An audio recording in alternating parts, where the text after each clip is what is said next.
Good morning, everybody. Happy Tuesday. We have an amazing show for everybody today. What do we have, Krystal? Indeed, we do. Lots of interesting news breaking this morning. First of all, Biden responding to questions about his age and also new rumors that perhaps he's not really going to run for president after all. So we'll get that to you, and we've got some numbers to break down, all of that.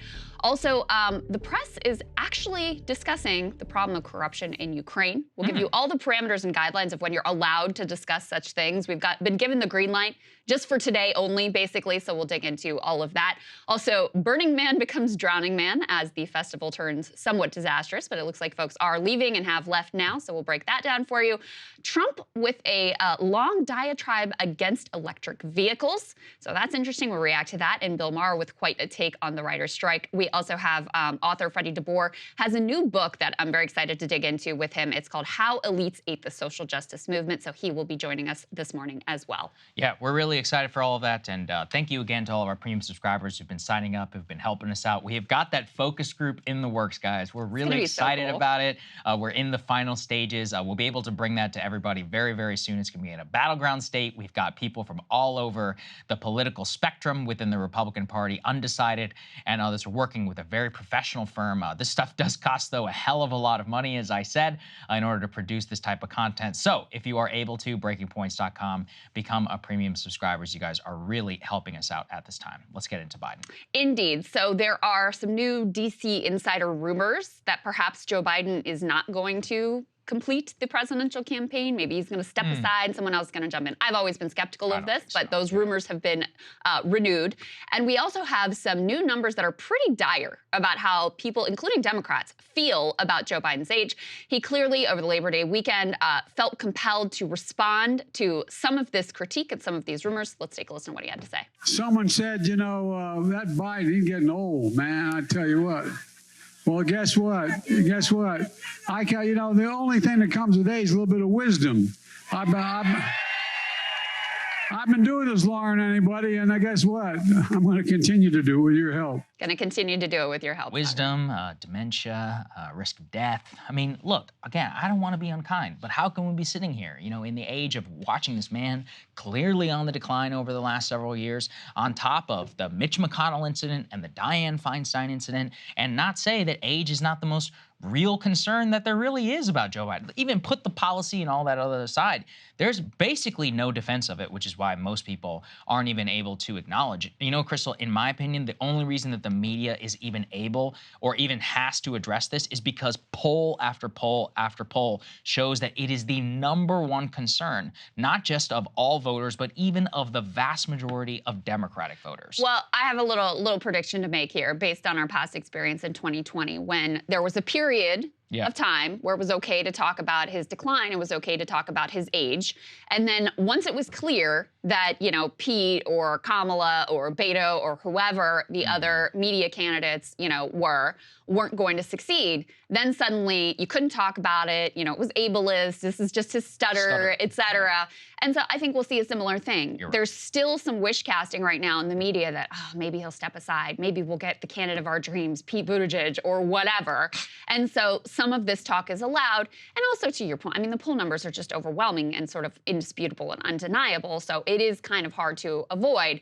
We've also seen a lot of reporting about how internally, I mean, they know that this is an issue. They've been brainstorming, how do we attack it? How do we address it? How do we perhaps use humor to get around this? Maybe we channel sort of Ronald Reagan. How do we do these things?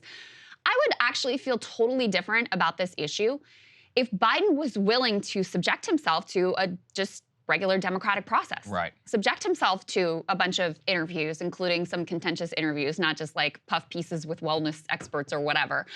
If he would do debates and put himself out on stage, and then people can judge for themselves. You know, because age is one factor weighed against a whole variety of other factors, and Donald Trump is no young man himself, so there's a lot to consider here. It's not like this is the determinative one and only thing.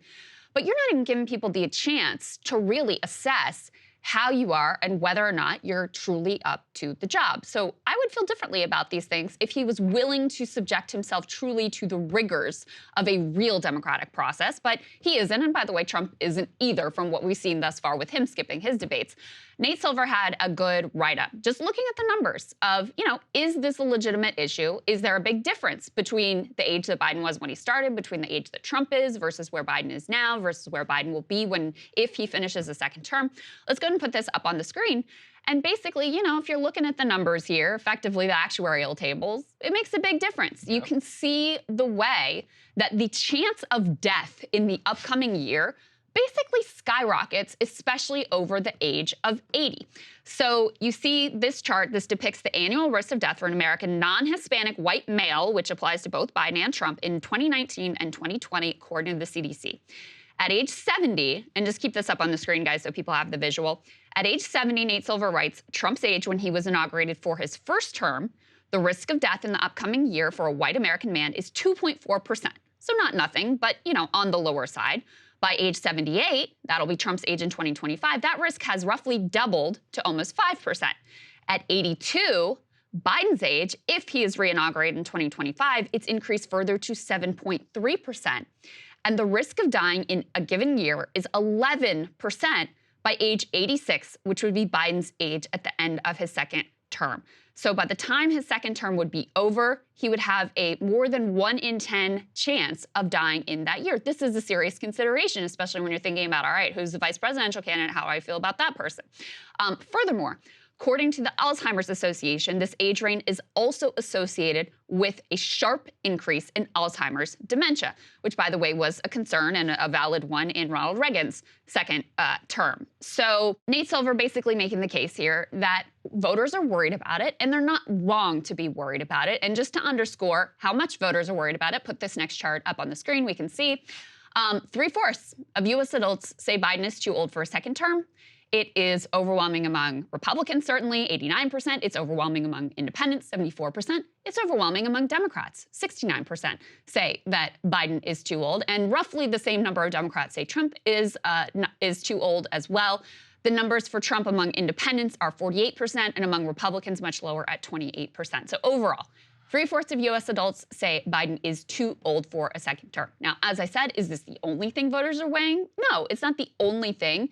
But is this a significant and legitimate factor for people to be thinking about? Of course, it absolutely is. Yes, there's no question. And something that he actually does a good job is contextualizing it in terms of people who are also very elderly, but in positions of high power. So, for example, he even lands on like Fortune 500 CEOs. He says that of that, there are only 2 current Fortune 500 CEOs who are over the age of 77: Warren Buffett and Roger Penske. No current U.S. governor is older than 78. And quote, while there are quite a few U.S. old senators, we are seeing serious consequences from that, be it Mitch McConnell or Dianne Feinstein's manifestly diminished capacities. And as he points out, the presidency arguably is even more of a stressful job than the Fortune 500 CEO job. I encourage people, if you're ever in Washington, go to the National Portrait Gallery and go look at the mask made of Abraham Lincoln's face, which was made in 1860, I believe,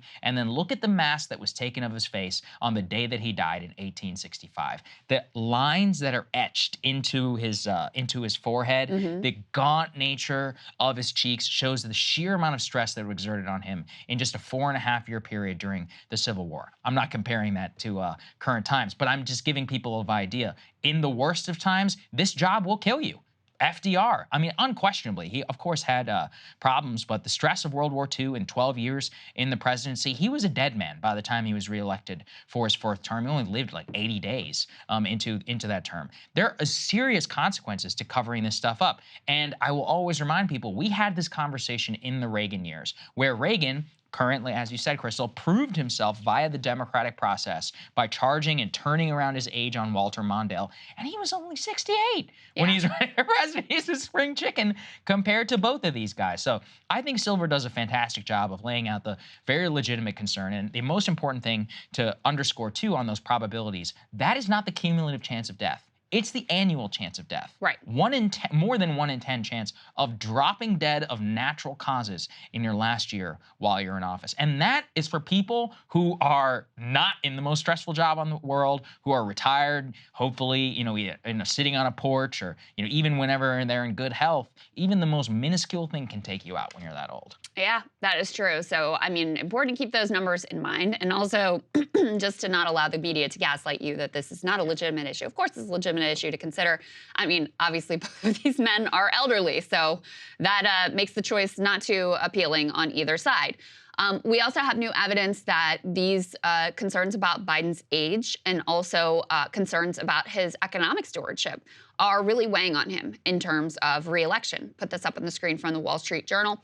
They say Biden's age, economic worries, endanger re-election in 2024. Nearly 3/4 of voters say the president is too old to run again. We were just discussing some of those numbers. But if you could leave this up on the screen for a moment, you can see the approve or disapprove of the job that Joe Biden is doing on each of the following. On the economy, he's only, I think that's like 37%. Approve of his handling of the economy, even poorer results on inflation and rising costs, then even poorer results again in terms of securing the border.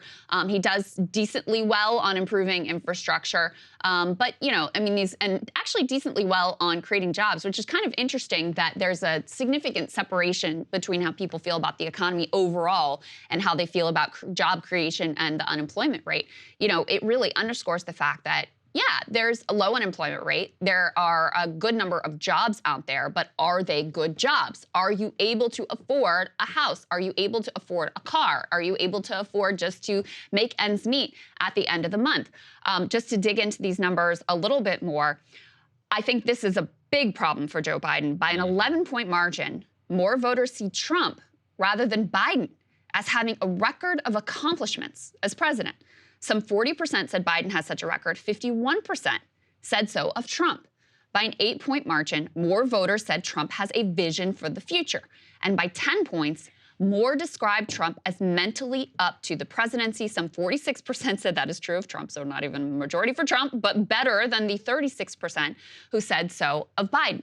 Now, how do you square these numbers and this perception from the American people with the fact that, you did have things passed during the Biden administration? You had the Recovery Act early. You had the Infrastructure Act. You had the CHIPS Act. You had the PACT Act. You had the Inflation Reduction Act. You've had, accomplishments in terms of antitrust, things I really care about and that I think will be really important over the long term in terms of unions and the National Labor Relations Board. How do you square that with these numbers where people feel like, actually, I think Trump accomplished more? Well, what I would argue, Saagar, is that over the course of the Biden administration, the story has been one of gradually stripping away all of the supports that were constructed under the Trump and Biden administrations to deal with the pandemic. So while infrastructure is good for the long term, CHIPS Act, good for the long term, union, improving the odds for union organizing, good for the long term. In terms of the short term, the experience has been, number one, inflation, and number two, these things that were helping me are going away. I'm having to rack up insane amounts of credit card debt and other types of debt. I'm getting behind. I'm about to have to restart my student loan debt payments, and I don't even understand these, complicated procedures. People have the perception, not just the perception, the reality that things have gotten more difficult for them over the course of the Biden administration.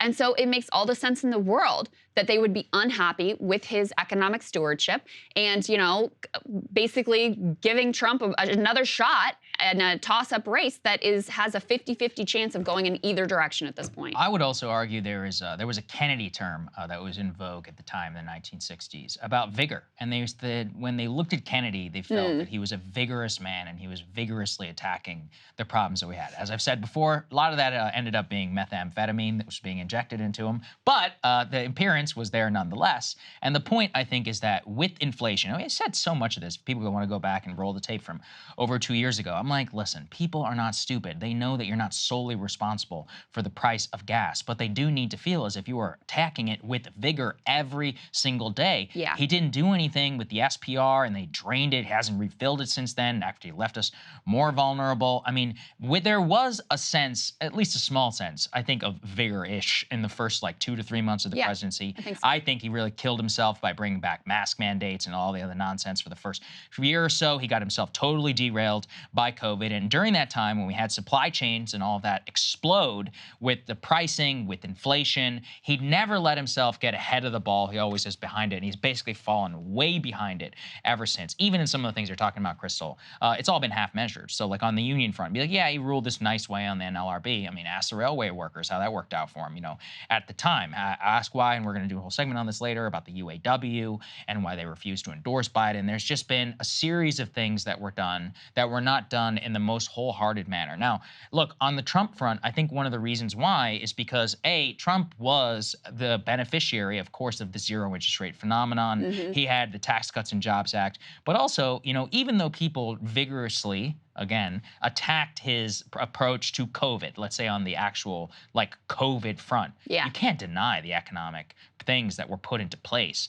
under his presidency and a lot of the structural things that were done by him, or at least by his administration, specifically at that end period, of which people can't just look back and, polls show this very fondly as to 2019. Some of that could be, just wanting to go back to the past, but I do think part of it goes back to that story. And so anyway, Biden's inability to his whole pitch was return to normal and almost like a normal plus vision. Well, that requires a ton of work, and he doesn't do the work. I think that's what, and I think people can feel that very, very, very deeply whenever they look at his presidency. And I don't think they're wrong whenever they look at the structural conditions in their lives. Yeah, I think they got freaked out by the I think they took the wrong approach on inflation. They got freaked out by, the Larry Summers of the world who told them, the only thing that's driving this is government spending and you got to pull back on all these programs. And I'm not saying that had nothing to do with it, but it's become increasingly clear over time that corporate profiteering was a larger percentage of it than even I thought at the time. I mean, the numbers just bear that out, that actually a majority of the inflation was corporate profiteering. You had all these supply chain issues. And we were calling for him from the beginning to aggressively go out and go after these corporate profiteers and do everything he could to call them on the carpet to bring down prices. He didn't do that. And so, it's unfortunate because the real turning point in his approval rating, if we're being honest, is actually when he did one of the best things of his presidency, which was to withdraw from Afghanistan. But you had a unimedia moment of, this is horrible. Yes. That was a total media story. But in terms of the enduring low nature of his approval ratings, you can see really clearly the story of his administration. At the beginning, when they were doing stuff and people were getting checks in their bank accounts, guess what? His approval rating was really high and people felt really good about his stewardship of the economy. When they stopped doing stuff that helped people and started stripping away all of the programs that were helping people, guess what? His economic approval ratings and overall approval ratings fall off a cliff and stay there. So that is how you're in the situation now where it's a jump ball. Now, you may ask, given this analysis, why does he even have a shot at winning? And I don't just think he has a shot. He's an incumbent president. I think he has better than a 50-50 chance of winning re-election if he ends up being the Democratic nominee. Why? Well, within the same poll, you've got Biden viewed significantly more favorably than Trump on personal characteristics. 48% of voters think Biden is likable. That's compared with 31% for Trump. 45% view Biden as honest. 38% say that of Trump. You have a pollster who's quoted here, and this is actually one of Trump's pollsters. He polls for Trump Super PAC, Tony Fabrizio, who says, if this race is about personality and temperament, Biden has an advantage. If the race is about policies and performance, Trump has the advantage. And I think that is probably accurate. Last thing to throw into the mix here, and then we've got an amazing CNN clip we want to, or not CNN, sorry, Stephanopoulos, ABC, right? Yes. This is a clip we want to show for you, but they also interviewed someone who had been a Biden supporter back in 2020 because he hates Trump and he wanted to make sure that Trump was not reelected. But this time, this man who they describe as a 57-year-old investor based in Phoenix who describes himself as an independent, this time he's leaning toward supporting Cordell West, due in part to his frustration with Biden's inability to deliver on his promise to overhaul policing in America. There's no goddamn police reform out here. They are still killing people. I voted for Biden because I knew he can heal, but he's just not doing enough right now. So some of those, key supporters who last time around voted for Biden as a bulwark against Trump are saying, you know what, he hasn't done enough. This time, I'm going in a different direction. Yeah, and you're going to see that on the people who held their nose for him as well, who were more conservative voters. And, all around, you're just seeing the erosion of support. We brought you the Pod Save piece last show, which I think really hit it all home. As you teased already, ABC's George Stephanopoulos is like, I just can't believe it. I just can't understand why he's neck and neck with Trump. Let's take a listen. And Donna, let's begin with the presidential race. I want to ask you the question I asked Tim Kaine towards the end there. It is kind of shocking in a way that despite all of the baggage that Donald Trump carries, he's tied with Joe Biden right now. Yeah, I mean, George, when I looked at that recent poll, the Wall Street Journal, I said, oh, this could keep me up at night. Look, the problem is, and the biggest challenge we face as Democrats, I say we because I'm a Democrat, is that young voters, young Black and Latino voters, they're not ready to come back to the party. They're not even looking at the so-called messaging that's being sent to them about the economy, about climate change, about student debt relief. Well, like you just said, a lot of young voters who are Democrats are very upset whenever it comes to the Joe Biden presidency. And that's the thing, too. They're like, I just can't believe it. These indictments. Yeah, it turns out the indictments I really haven't done a damn thing. Now, listen, we will see. It's possible. Stop the Steal didn't show up in a lot of the polling in 2020. So 2022, I'm not going to sit here and just say that it's a total write-off. We could have the exact same phenomenon going on right now. Yeah. So I do encourage people, always remember that in the back of your mind. Stop the Steal and abortion remained dramatically underpolled in 2022. So if you want to consider what the bullish case for Biden would be, that's what I would rely on. But as it seems right now, it's still a tough race. And regardless of what it is, you should still, you should fight like hell in order to try and win. I don't think he's doing that at all. It is ironic that Donna Brazile, the former head of the DNC, who is more responsible for preserving this version of the Democratic Party, the Barack Obama, Hillary Clinton, Joe Biden version of the Democratic Party than few other people, right, involved in all the rigging at the DNC to make sure that the Bernie Sanders movement was sidelined and shut down and all of that stuff. That she's now, I don't know what happened. Yep. Why? How come these young voters? How come they don't like the Democratic Party? I just don't get it. It's keeping me up at night. I don't know. Young people, African Americans, Latino men. I just don't get what's going on. It's like you designed it. I mean, it doesn't compute for them because it goes against their whole political philosophy of like, let's do the bare minimum and let's just be a little bit better than the other guys and let's make sure that we're just, staying towards the center, quote unquote, and not really delivering for people in a meaningful way. Let's make sure that we crush all these young people who have these big ideas of how much better the country goes. Let's make sure we crush their hopes and dreams and aspirations. Then, why won't they vote for us? Why aren't they excited about us? Gee, I wonder why, Donna. Yeah. Hey guys, if you like that video, go to breakingpoints.com, become a premium subscriber, and help us build the best independent media organization on the planet. That's right. We're subscriber funded. We're building something new. We want to replace these failing mainstream media organizations. So again, to subscribe, it's breakingpoints.com.